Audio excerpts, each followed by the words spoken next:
Sa magparaiwal. Tamo man baga na ikalang padangat ko. Palibhasa kasi alam na alam mo kung paano ako kunin eh. Isang ngiti, isang kanta, isang akap, isang sorry. Wala. Umiikot na ulit ang mundo ko. Patalon ka daw. So rin ta ka man tigkantaan. Ara mo man baga na dahil magkutatao magkanta. Tang ina, primo!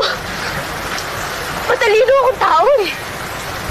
Kung talino kang tao, gusto ko lang ayusin ta. Gusto ko mag-sorry sa emo. Kaso abot mo man tanggapon. Ano pa ang gigibuhon ko para maayos ka?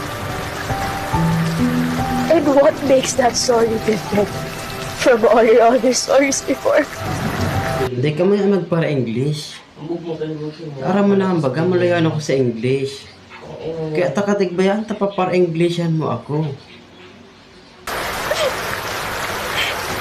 Si Jessica? Happily married.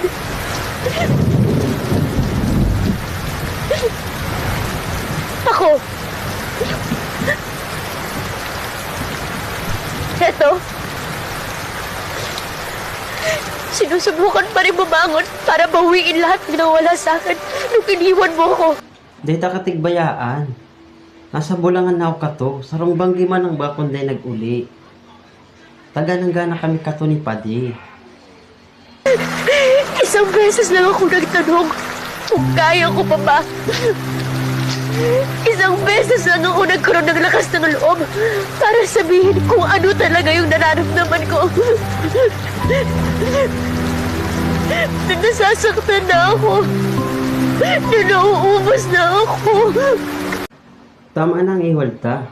Kaya puwanta na mag-uli. Kasi mga manok ko duman, dahil ko pa nababahog. Di ka na magparahibi. Hindi na ako papayag na ubusin mo ako ulit. Pag-ibon ako ta akong harunta.